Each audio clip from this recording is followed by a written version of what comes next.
Alright, good day. Ayan, simbolan natin yung cylinder head ng Honda Click 125. Ayan, simbolan natin. Ito na valve lapping na rin natin to. Ito yung intake, exhaust, yung maliit. Yung malaking valve ay intake. Ayan. Ayan, may valve seal na rin yan. Ayan, tig-isa. Tsaka, siyempre, lagyan na natin yung kanyang spring. Spring. Ito yung valve retainer. Ayan. Tsaka yung dalawang lock.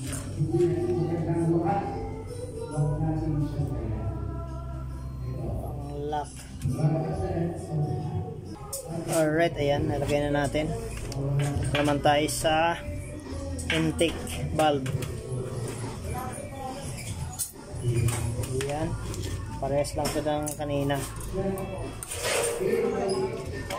Nasaan yung isang lock.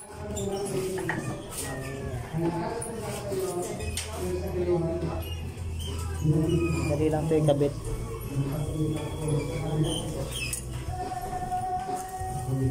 Tapos gagamitan natin ang tools na to. Ayan, pipress mo lang pababa. Ayan, ayos na. Siyempre, kabit naman natin yung kanyang camshaft. Yung kanyang camshaft.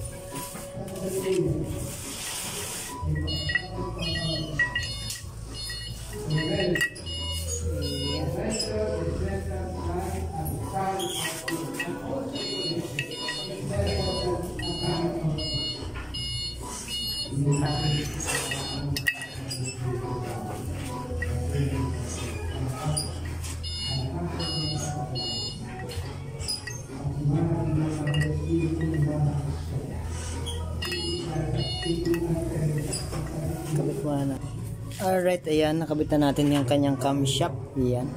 Siyempre, kabit naman natin yung kanyang rocker arm. Sa rocker arm nito, hindi ka dito malilito kasi meron tong palatandaan. Yung intake, ayan. Meron din siyang full letter I, ayan, intake. Yung exhaust naman, letter A. Ayan, kaya hindi tayo malilito dito. Intake, exhaust. Yung intake. Exhaust dito, exhaust.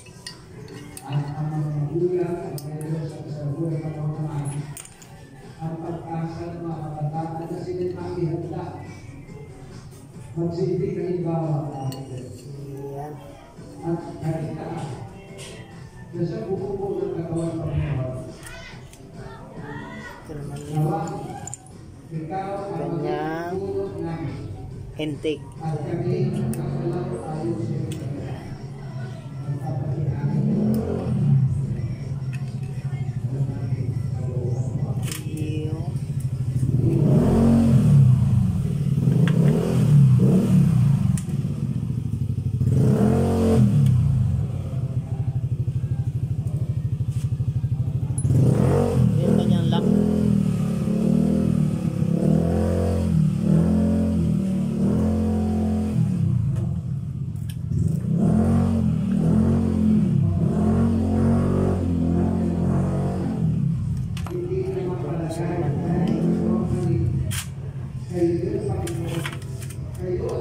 Ay, sobra.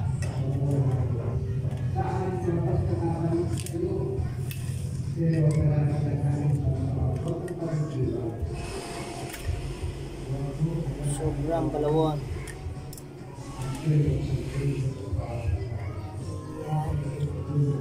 Ayan, may butas yan dyan. Tapos ito yung kanyang lock.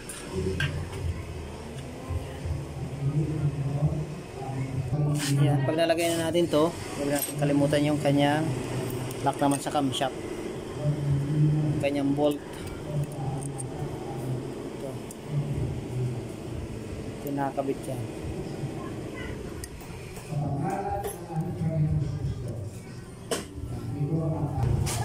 Alright, simbol na natin. Para hindi tayo, para makarami pa tayo. Yung kanyang base gasket. Hindi, ito yung base niyan. Cylinder head yan eh. si Monica. Oh, meron ka pang ano. Yan. Base gasket. Lagay na natin. Matagal-tagal po ito eh. Oo. Nag-ano ba naman sa akin na maghahakot daw kami hapon? Oh. Hindi sabi ko, patay ako. Walang ilaw. Daling ko na lang sa iba kaya. Sige lang ate, walang problema. Sa, Sige po. makapagpahakutin ako ng Oo, baka maghakot ka ng gabi. Oo.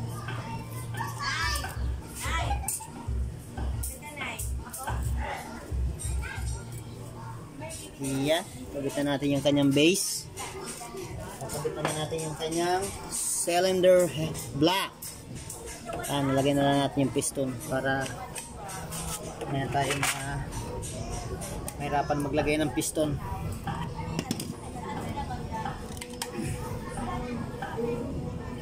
Ito yun. Kakilagay na natin yung piston. Ayos na yan. Ay, sige lang. Mamaya let's pupurma na ako. Sige, taas mo.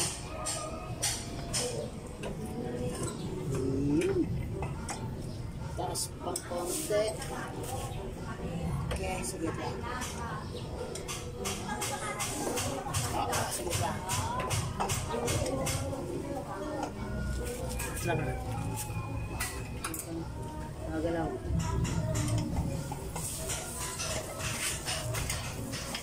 Ayos, ayos. Tandaan na. Wait lang. Kakabit natin yung connecting rod. Yan, baba mo let's. Baba mo na, dahan-dahan, baba. Kakabit naman natin yung piston pin. Alright, yan. Ilagay na natin yung kanyang piston pin. Nako, hindi na natin may pakita kasi walang tagahawak.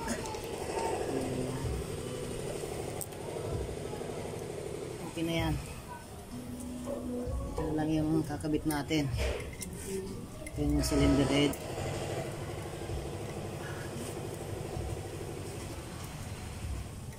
At yung kanyang chain guide.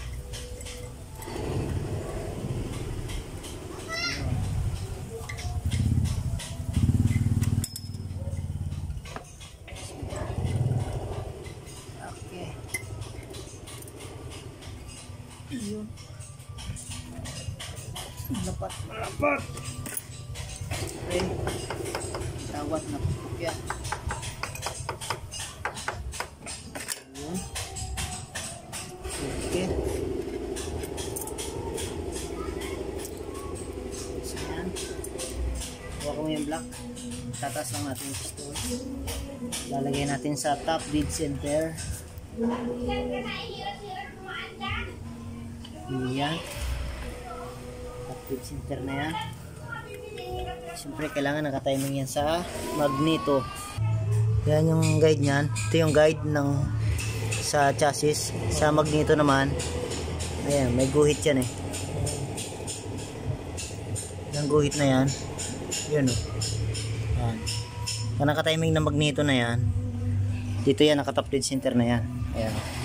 Top dead center na yan.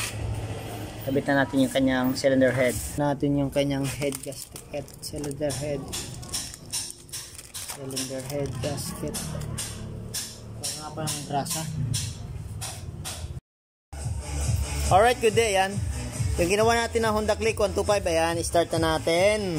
Tingnan natin kung yung pagpisa hindi na natin na-videohan kasi alam mo na, wala tayong tagahawak. Pero yan, kumpleto na yan. Nakakabit na natin lahat. Start na lang natin. Yan. Let's, pakiko nga to. Let's. Pre, pa, hawak ng pre. Ito. Start na natin. Yung brake. Alright, ayos na. Tuwan-tuwa na ang aking bayaw. Yut, isa pa. Start ulit. Brake mo. Yun. Yan ang aking bayaw. Thank you. Thank you. Ayos na. Nadali na rin. Yan. Walang labis, walang kulang yung mga tornilyo niyan. Daling-dali. Thank you.